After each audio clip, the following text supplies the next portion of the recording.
نحمده ve nusalli ala rasulihil kerim. Aradan öz hakkında Rabbim Allah tebarek ve Teala'nın Resulullah sallallahu aleyhi ve sellemin şol etmelilerinin hakkında köp zatlar aydılıp vardı. Husn-ı ittifaktan etikaf şigice başladı. Otom bir de şigice diyetimiz etikafa vardı. Evet. Zindagide bir husn-ı ittifak deyip bir gurrum var. Otom şu husn-ı ittifak diyen yani Huday Teala'nın köket alışından kâdatla öyle hot jurlaşıyor. Husn-ı ittifak diyorlar. Yani sen ağır bir bernamezin yok. Falan gece şu gurrun oklayın. Falan vakta batan şu gurrun yok. Sen bir haber ortadan malakim bir datlar öyle hot jurlant. Onu diyorlar husn-ı ittifak. O zaman Türkmençilikte şunu başka bir ad koyup Hudaydan daşanılıyor. Allah'dan daşaltıyan bir gurrun istifade ediyor arada. Onu ne mi diyorlar? Şans diyorlar Türkmenler. Şans dediği İngilizce bir kelime. Kelimeye şans. Şans dediği çizi hot peyda şöyle. Hot dören da. Sürpriz diyorlar. Birden de bir dakika oluyor da. Taraf beter hoş oluyor şu an. Birden de bir dakika oluyor. O zaman şu kelimeye şans ya kelime şansı Farsi hakikatini oturup fikretsen insani Allah Teala'dan daşaltıyor. O ne mi deyip şun Huday Tebarek ve Teala'nın Kur'an'la ayetiyen gurrunu ve ma asabeke min hasenetin fe minallah ve ma asabeke min seyyetin fe min nefsik ve ma erselnâke aleyhim vekîlâ ma asabeke min hasenetin her bir kavlu ki tana yetiye her bir kavluk deyiptir Huday Teala. Her bir dadi ki bana tana zindagimizde kavluktan görünüptü fe minallah Allah'ın fadlından namazın, aradan, zikrin, talavatın bu zatlar çın tana kavluk etmekliğe sebep. Emma eğer Allah Tebarek ve Teala bizim bolup verişimde oraya ettiyen günahımda oraya tutacak bolsa bizim ettiyen taatlamıda hissat etmeliler yani. وَلَوْ يُؤَخِذُ اللّٰهُ النَّاسَ بِمَا كَسَبُوا eğer Allah Teala adamlar bolup verişine oraya tutacak bolsa مَا تَرَكَ عَلَى ظَهْرِهَا مِنْ دَابَّ Allah Teala yerin güdününe bir tane cömbende koymar deyiptir. Şimdi bilemez ya adam.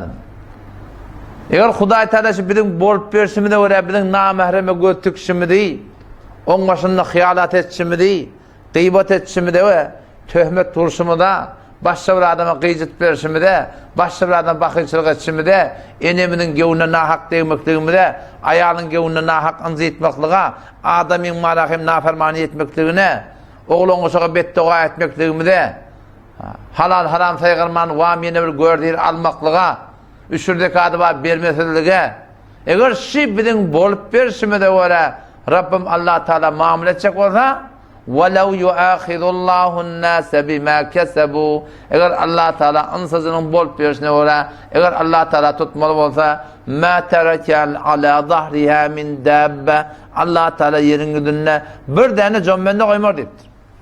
Ne bağdan ne baksıdan ne yerden ne yurttan hiç sat. Şudur şuna bu porki damadı.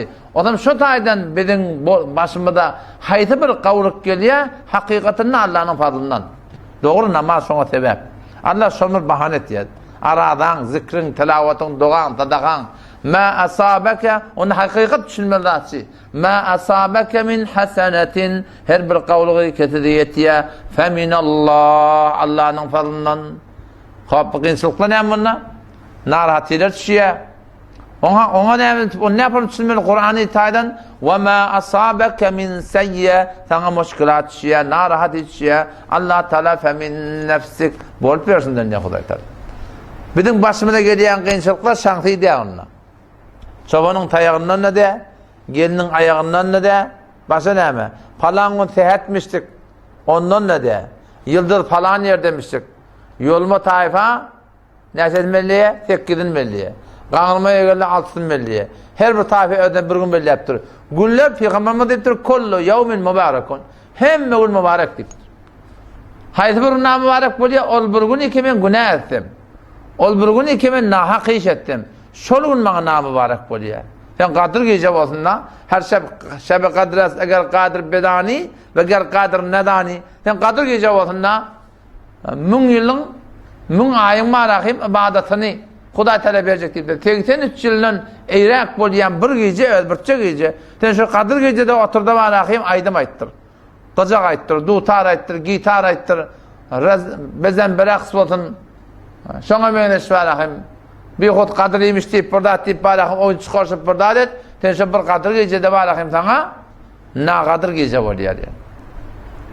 Olam şu taýdan hakykat bizim başımıza gelýän zadyň aňyrdyna iki tane gurrun bar. Şu ikiden başga gurrun ýok ýani. Bizim başımıza her näme odak gawlyga ýetýär Allahyň fadlyndan. Odan sen şu wagt bir nimet gelýär saňa. Elhamdülillah Allahyň fadlyndan. Emma sen şunu şansy diýsen, Hudaýatdan çykdyşdy. Şans diýsen, şansy men şansym bar, şansy boldy. Hudaýdan ýadyna çykarýar. Şans. Kelimenyň şansy Hudaýdan daşatýanda. Her näme bolsa Allahyň fadlyndan. Indi narahat etýär, maşyn ýykylýar, maşyn agýar, motordan ýykylýar. Haýdy bir narahat etýär. Bu demen gurbaty, men şansym ýok diýip. Hemme kişi koňýar, menki doňýar diýär. Nämeden? Şansy diýär. O zaman Hudaýa dolananak. Öz bolup bersin fikir etmeýär. Şol adamy Hudaý Taala şunda bir zaman olan den urdy. Näze bolýarsydy? Yani ikinden öňe den urdy. Men bir wagt namaz mep berýän niýe? Asly niýe Hudaý Taala men şeýle urýar diýe. Asly niýe meni başyma goýýar diýe. Falany beş namaz okuyman diýe. Oňa hesap olanak diýe. Men o da mesal şansy diýdim. Biriniň iki tane ogly bar, biri diýeni ikisi de diýen etmeýär. Birini çalmalanyna dädejem bolýar diýip lap mugyra gelýär. O bir bar çalmalaya, sevgiye, ýençiye, bir süýünderýär, öýüň daşyndan muraýdýar. İýdiň arasynda urtuwatdy, ahyryna näme dogmaň üçin başdan awarrak, direktin şoňgul gapymdan gelmedi gawy edem. Bar nämesin şol etdi edem. Wagty bir adam Hudaý Taalaň ýoluna kullan tersleşip oraya, kakanda düşünenak, defende düşünenak, agdaryna düşünenak, şol şansy dik gelip ýe. Ama ahyryna näme diýip Hudaý Taala men saňa gerek boldy. Bar. Näme çek ondan sönet. Ve la yahsabannallezine keferu.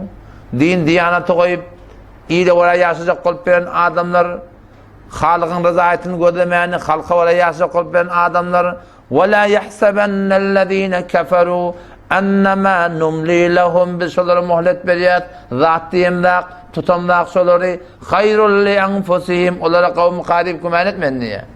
Hıyanet mi Hudaý men teyip berýärmi? Teyip zat diýmem hadiyama diýär.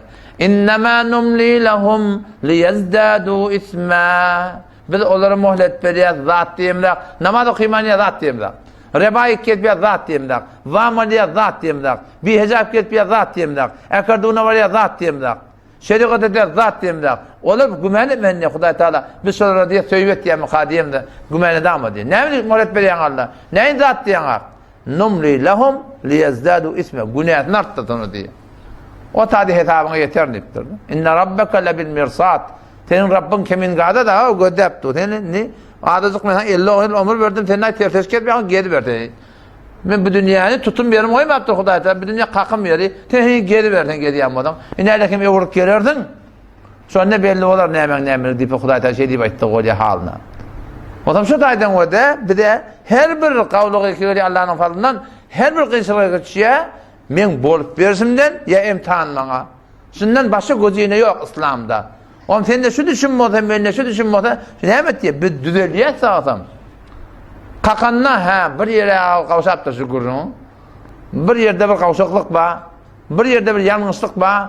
Allah da şonu düşündirjek bolýar maňa diýip, näme diýip biz tada dolanmakdan sebäp bolýar. Oňa şu taýdan zendegimizde şu tamam ittifakatları ya belaya imtihan edip düşürmeli, başka bir gözüne yok.